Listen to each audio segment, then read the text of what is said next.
सुनीला बहन, बहुत देर से आप बाहर खड़ी हैं। क्या किसी का इंतजार कर रही हैं? आपकी तो तबीयत भी सही नहीं रहती, फिर इतनी देर से किसका रास्ता निहार रही हैं? ऐसे तो हम तब रास्ता निहारते थे जब बच्चे हमारी कहीं दूर से आते थे। उनकी आने की खबर मिलते ही मैं भी दरवाजे की तरफ टकटकी लगाए रहती थी। तो क्या आप भी? सुनीला जी की पड़ोसन कमला जी बोली। तभी एक गाड़ी आकर रुकी। सुनीला जी बोली, कमला बहन, मैं आपसे बाद में बात करती हूँ। उनके चेहरे की चमक तो बता रही थी कि कोई खास है। तभी गाड़ी से आवाज आने लगी, दादी माँ देखो हम आ गए। सुनीला जी बोली, मेरे बच्चों, तुम्हें देखने के लिए मेरी आंखें तरस गई थी, मेरे कलेजे के टुकड़े। इतना कहकर वो दोनों बच्चों को चूमने लगी। तभी ड्राइवर राजू बोला, अम्मा जी, बच्चों को घर भी छोड़ना है, अगर मैम साहब को पता चला तो। वो बोली, हाँ हाँ, जी भर के देख तो लूँ। दिन भर में बस यही पल मिलता है जब मैं इन बच्चों से मिलती हूँ। ठीक है, जाओ राजू, ले जाओ इन्हें, और अपना भी ख्याल रखना। राजू के आंखों में आंसू आ गए। वो मन ही मन सोचता, आखिर मैं ऐसे मिलन का साक्षी क्यों बना हूँ? जो अपने पोते पोती से इतना प्यार करती हैं, वो अपने बेटे से कितना प्यार करती होंगी। यही सोचकर राजू बच्चों को ले गया। सुनीला जी के आंखों में आंसू आ गए, पर उन्होंने अपने मन को समझाया। सुनीला जी हर दिन इस वक्त अपने दरवाजे के आगे खड़ी हो जाती थी ताकि अपने पोते पोती की एक झलक पा ले, और इस दर्द भरे मिलन का राजू साक्षी बनता था। कुछ दिनों बाद स्कूल में छुट्टी हो गई। राजू को लगा सुनीला जी कहीं दरवाजे पर खड़ी न रहे, तो वह उन्हें सूचित करने चला गया।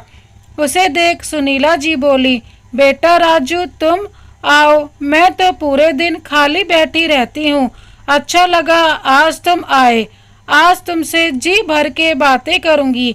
जैसे ही राजू जमीन पर बैठने लगा, सुनीला जी बोली, बेटा ये क्या कर रहे हो? माँ के लिए उसके सभी बच्चे एक जैसे होते हैं, ऊपर बैठ जाओ।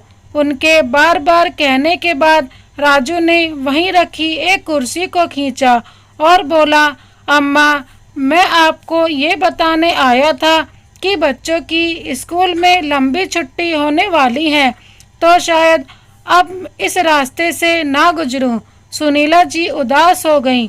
राजू बोला, अम्मा, आप अपना मन छोटा नहीं कीजिए, पर आप चोरी छुपे अपने पोते पोती से आखिर कब तक मिलती रहेंगी? सुनीला जी पुरानी यादों में बह गईं और बोली, अब क्या बताऊं बेटा, मेरा ये घर जो आज तुम्हें खाली खाली दिख रहा है, इसमें भी बच्चों की हंसी, मेरे पति के ठहाके की आवाज़ गूंजती रहती थी। यहाँ मैं बहू बनकर आई, फिर माँ बनी, उसके बाद दादी माँ बनी।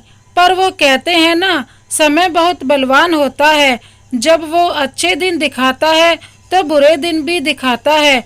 पति की मृत्यु के बाद हर रिश्ते मुझसे एक एक करके रेत की तरह फिसलते चले गए। तुम्हारी मैम साहब को कितने चाव से बहू बनाकर लाई थी। बहू के अच्छे कदम पड़े, बेटे को तरक्की मिली। बेटे ने एक अच्छी सोसाइटी में एक फ्लैट देखा। मैं भी बहुत खुश थी कि चलो जहाँ बच्चे रहेंगे मैं भी चल पड़ी। समय बीतने लगा। ये समय पल में माशा, पल में तोला, ना जाने कितने रंग दिखाता है। रेखा बहू चांद जैसी शांत थी, अचानक वो ज्वालामुखी के रूप में बदलने लगी। यहाँ तक कि मेरा सूरज बेटा भी छोटी छोटी बातों पर मुझे चार बातें सुना देता था। क्या कहूँ, बड़ा मन दुखता था।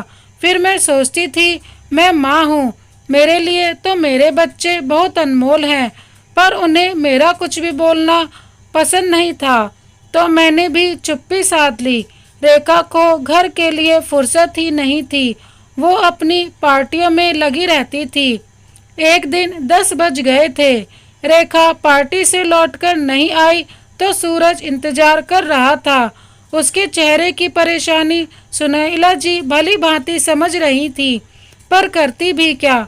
करीब 1 घंटे बाद रेखा लौटकर आई। तब जाकर सूरज के जान में जान आई।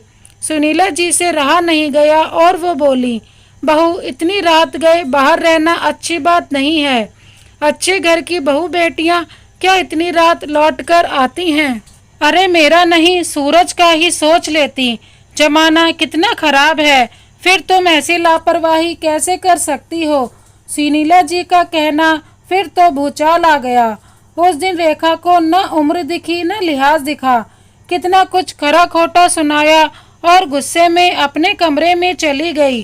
बेटा पत्नी को मनाने के लिए पीछे चल पड़ा और बोला, माँ आप तो बस घर में बवाल खड़ा कर देती हैं और झेलना मुझे पड़ता है।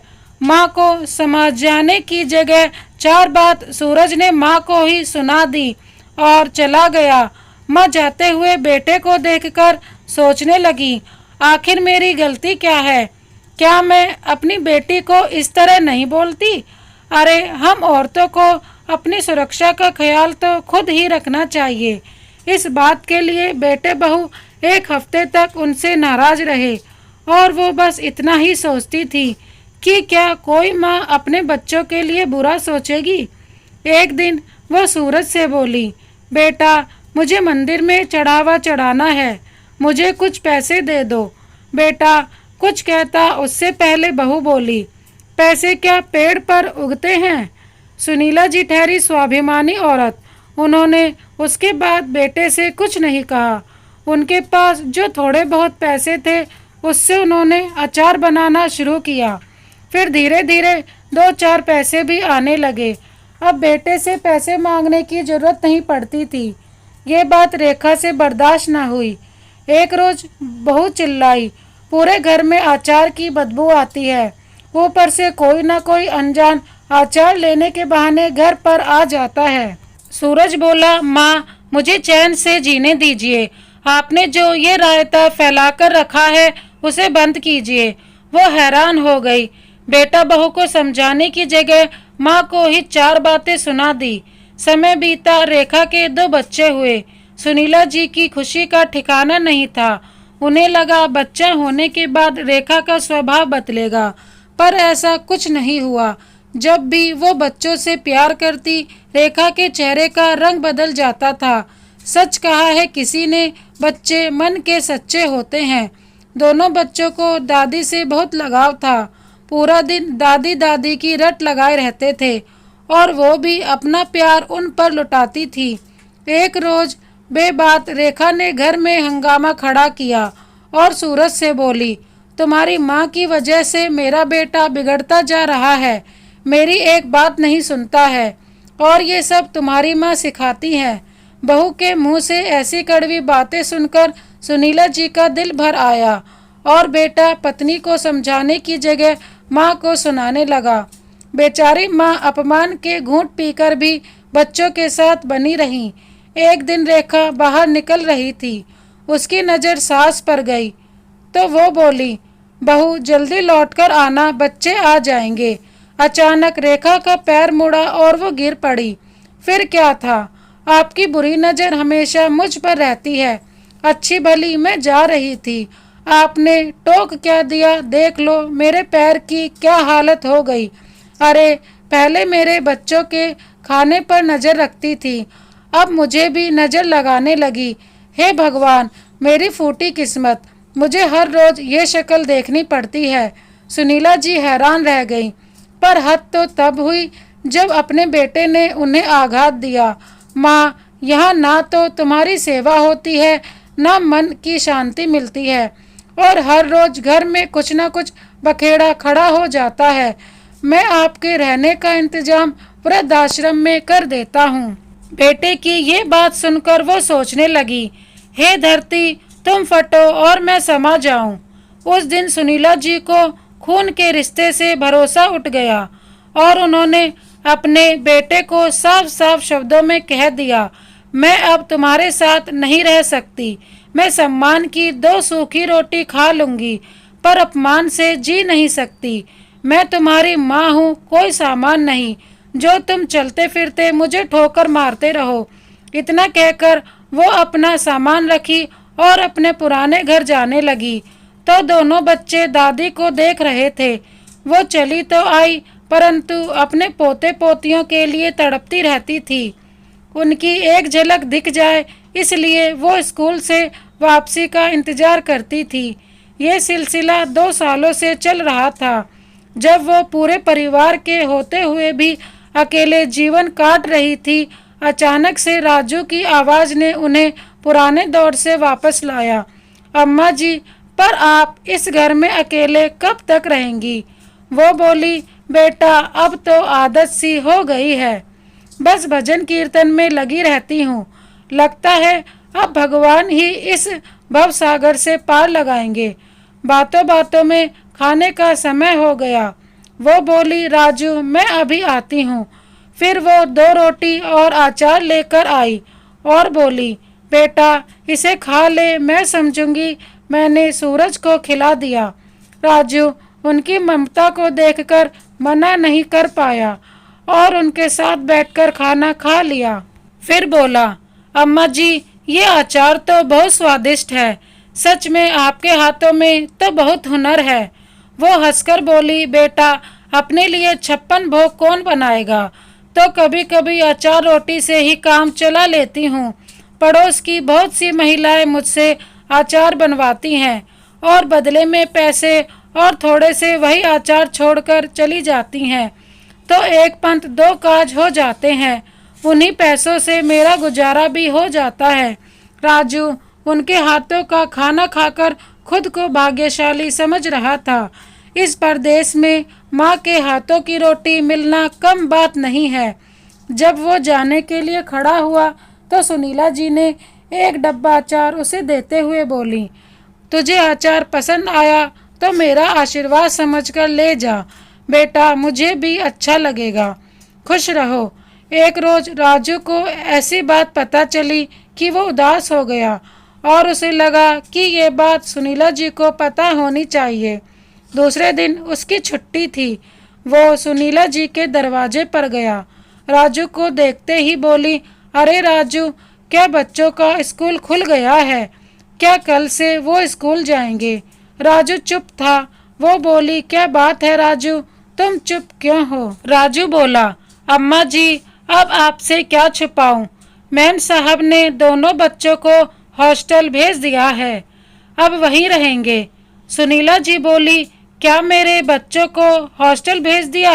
अरे मैं उन्हें ही देखकर तो जीती थी, मेरी इतनी सी भी खुशी उनसे देखी नहीं गई। हे ईश्वर, मुझे और कितना दर्द दोगे? इससे अच्छे तो मुझे बुला लो। वो फूट फूट कर रोने लगी।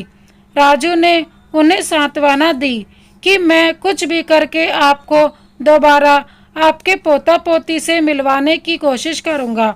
अरे हाँ अम्मा जी, आपसे जो उस दिन अचार दिया था मैंने कुछ लोगों को खिलाया, उन लोगों को बहुत पसंद आया। उसमें से एक सौरभ, उसकी अचार की फैक्ट्री है, वो आपसे मिलना चाहता है। सुनीला जी ने मना किया पर राजू के बार बार कहने पर वो उनसे मिलने के लिए मान गई। अगले ही दिन सौरभ आया और बोला, माँ जी आपके अचार में जो स्वाद है वो एक माँ के हाथों का स्वाद है। मैं चाहता हूँ आप मेरे अचार का बिजनेस संभालें। सुनीला जी अपने घुटनों को दबाते हुए बोली, बेटा इस उम्र में मैं घर से बाहर नहीं निकलती और तुम मुझसे इतनी बड़ी उम्मीद लगा रहे हो। सौरभ उनकी कुर्सी के पास नीचे बैठ गया और बोला, माँ जी आप चिंता मत करो, आपको मैं एक कदम नहीं चलने दूंगा। गाड़ी आपको यहाँ से लेकर जाएगी और काम खत्म होने के बाद आपको घर छोड़ने आएगी। सुनीला जी सोच में पड़ गईं। तब राजू बोला, अम्मा पूरा दिन आप घर में अकेली रहती हैं, मुझे आपकी चिंता लगी रहती है। आपको वहाँ जाकर अचार नहीं बनाना है, बस दूसरों को सिखाना है। काम में दिल लगा रहेगा तो आप कुछ और नहीं सोचेंगी। फिर मैं तो हूँ ही। राजू के भरोसे सुनीला जी ने हाँ कर दी। धीरे धीरे काम चलने लगा। अब तो अचार की बोतल पर सुनीला जी की तस्वीर और नया ब्रांड आया, माँ का अचार। सुख सुविधा के साथ उनका ख्याल रखने के लिए अब घर में 2 काम वाली भी रहती थी। अब 2 रोटी के लिए सुनीला जी को किसी का मुंह नहीं देखना पड़ता था। अब तो उनकी सेहत भी अच्छी होने लगी। समय बीता। एक रोज रेखा पार्लर में थी तो एक महिला बोली, ये आजकल माँ का अचार बहुत फेमस हो रहा है, क्या तुमने खाया है? रेखा बोली, अच्छा कौन बनाता है? तभी पार्लर वाली ने एक बोतल सामने रखते हुए बोली, अगर आपको इनका अचार चाहिए तो मुझे बताइएगा, मैं आपको दिलवा दूंगी। आजकल तो हर घर में ये अम्मा जी घूम रही हैं। बोतल पर अपनी सास की तस्वीर देखकर रेखा के पैरों तले जमीन खिसक गई। वो बिना आईब्रो करवाए बोतल ली और घर पहुंचकर सूरज से बोली, आपकी माँ क्या गुल खिला रही है, आपको पता है? अरे वो पैसों में खेल रही हैं। पैसा आते ही अपने बेटे को भूल गई। क्या ऐसी होती है माँ की ममता? सूरज बोला, माँ का अचार बनाना तुम्हें ही पसंद नहीं था, याद है ना उस दिन तुम्हें कितना हंगामा किया था? अगर तुमने उन्हें रोका ना होता तो आज हम अमीर होते। सूरज गुस्से में गाड़ी लेकर वहां से निकला। धड़ाम, अचानक से आवाज आई। रेखा दौड़कर दरवाजे के बाहर देखी तो सूरज की गाड़ी का ट्रक वाले से एक्सीडेंट हो गया। सूरज लहूलुहान था। रेखा दूसरों की सहायता लेकर उसे फटाफट अस्पताल लेकर पहुंची और राजू को सुनीला जी के पास संदेश देने के लिए बोला। सुनीला जी बेटे की खबर पाते ही अस्पताल पहुंची। रेखा उन्हें देखकर रोने लगी। मम्मी जी, मेरे किए की सजा इन्हें क्यों मिली? देखिए ना आपके बेटे के साथ क्या हो गया। अब मैं क्या करूंगी, कहाँ से लाऊंगी मैं इलाज के लिए इतने पैसे? ये आंसू नकली नहीं थे। सुनीला जी ने बहू की हिम्मत बढ़ाई और पैसों का फटाफट इंतजाम किया। 4-5 घंटे के ऑपरेशन के बाद डॉक्टर बाहर आए। सुनीला जी बोली, डॉक्टर साहब मेरी जिंदगी ले लो लेकिन मेरे बच्चे को ठीक कर दो। डॉक्टरों ने बताया सूरज अब खतरे से बाहर है। 3 महीने तक लगातार सुनीला जी ने बेटे की सेवा की और जब वो भला चंगा हो गया तो वो वापस अपने घर चली गई। सूरज को अपनी गलती का एहसास हुआ। वो रेखा से बोला, माँ मुझे अनमोल समझती थी पर मैंने माँ का मोल नहीं समझा। हमेशा उन्हें फालतू सामान समझता रहा। ईश्वर ने मुझे ये ठोकर देकर समझाया। आज भी अगर मैं नहीं समझा तो मुझसे पापी और कोई नहीं होगा। अब बस मैं माँ के पास जा रहा हूँ। इतना कहकर सूरज बाहर जाने लगा। रेखा बोली, जब गलती मैंने की है तो माफ़ी भी मैं ही मांगूंगी। इतना कहकर दोनों पति पत्नी सुनीला जी के पास पहुँचे और रेखा ने सुनीला जी का पैर पकड़ लिया और बोली, मम्मी जी मुझे माफ़ कर दीजिए। आपने हम पर कितने एहसान किए पर मैंने क्या किया? अरे मैंने तो दादी और पोते पोती को भी दूर कर दिया। चाहे तो मुझे सजा दे दीजिए पर हमें खुद से दूर मत कीजिए। चलिए हम सब एक साथ रहेंगे। सुनीला जी बोली, बहू मैंने कोई एहसान नहीं किया, मैं तो बस अपना फर्ज निभा रही थी क्योंकि मैं माँ हूँ। तुम बच्चे मेरे लिए बहुत अनमोल हो। अगर तुम मुझे घर से निकालने पर मजबूर नहीं करती तो शायद मैं आज भी वहाँ जिल्लत की रोटी खा रही होती। और बेटा सूरज, एक बात कहूँ, माँ कोई फालतू सामान नहीं होती। जब जी चाहा साथ रखा, जब जी चाहा घर से निकाल फेंका। मुझे सब याद है। तुम लोगों ने मुझ पर क्या आरोप लगाए थे। मेरा बच्चों के साथ हंसना बोलना तक तुम्हें मंजूर नहीं था। फिर दोबारा से तुम्हारे साथ जाने का तो सवाल ही नहीं उठता। बस तुम लोगों से इतनी ही उम्मीद करूँगी कि अपने बच्चों को अपने जैसा मत बनाना। तुम लोगों ने अपना फ़र्ज तो नहीं निभाया पर जब कभी तुम विपदा में रहोगे तो ये माँ तुम्हें जरूर मिलेगी। अब तुम दोनों यहाँ से जा सकते हो। दोनों ने बहुत माफ़ी मांगी, परंतु सुनीला जी अपने फैसले पर अडिग रहीं।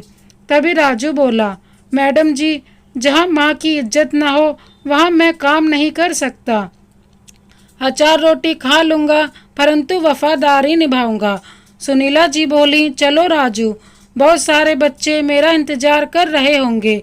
इतना कहकर वो फैक्ट्री की तरफ चली गईं और दोनों माँ के इस आत्मविश्वास को देखकर हैरान रह गए। इस कहानी को अंत तक देखने के लिए धन्यवाद। क्या सुनीला जी ने सही फैसला लिया? हमें कमेंट बॉक्स में ज़रूर बताएं।